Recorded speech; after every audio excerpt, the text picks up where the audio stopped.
আসসালামু আলাইকুম রহমতুল্লাহি ওবরাকাতু। আলহামদুলিল্লাহ ওসসালাতু ওয়াসসালামু আলা রাসূলিল্লাহ ওয়া বা'দ।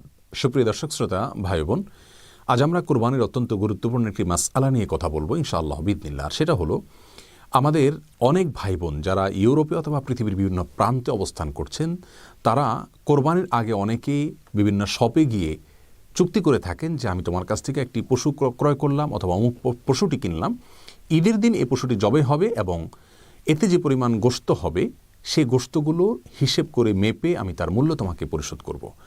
গোশতের কেজি প্রতি কত মূল্য হবে সেটি হয়তো আগে থেকে চূড়ান্ত থাকে, কিন্তু পশুটিতে কী পরিমাণ গোশত হবে এবং তার মূল্য কত দাঁড়াবে এ বিষয়টি জানার জন্য ঈদের দিন পর্যন্ত অপেক্ষা করতে হয়। যে পরিমাণ গোশত পাওয়া গেল সেটা তিনি নিয়ে বাসায় চলে গেলেন মূল্য পরিশোধ করে।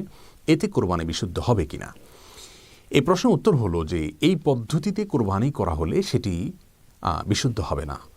তার দুটি কারণ রয়েছে। প্রথম কারণ হলো, কোরবানির পশু এটা পূর্ণাঙ্গভাবে জবাই করতে হবে আল্লাহর সন্তুষ্টির উদ্দেশ্যে।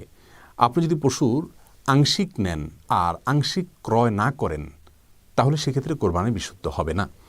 আমরা জানি এই পদ্ধতিতে যারা কোরবানি করে থাকেন তারা কোরবানির পশুর মাথা, পায়া বা এটার ভুঁড়ি বা বিভিন্ন অংশ এগুলো তারা নিচ্ছেন না, তারা শুধু গোশতগুলো নিয়ে যাচ্ছেন আর এগুলো বিক্রেতার কাছে থেকে যাচ্ছে।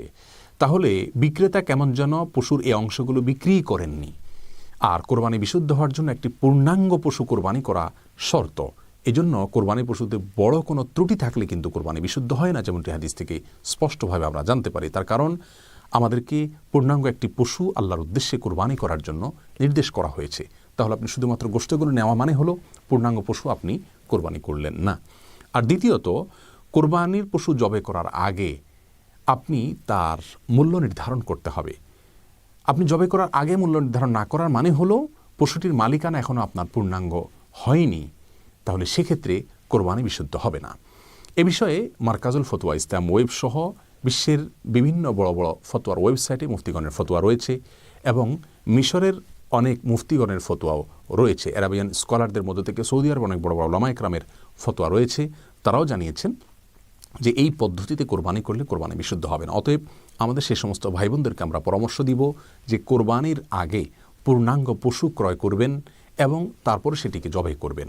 কোরবানির পশুর কোনো অংশ আপনি নিতে না চাইলে কাউকে দিয়ে দিবেন, সেটি ভিন্ন বিষয়, কিন্তু পশুর আংশিক ক্রয় করা অথবা তার মূল্য আগে থেকে চূড়ান্ত না করা এগুলো কোরবানি বিশুদ্ধতার জন্য অন্তরায়। আল্লাহ তাআলা আমাদের সকলকে বিশুদ্ধতম উপায়ে সঠিকভাবে কোরবানির বিধানকে পালন করার তৌফিক দান করুন। আসসালামু আলাইকুম রহমতুল্লাহি ওয়া বারাকাতুহু।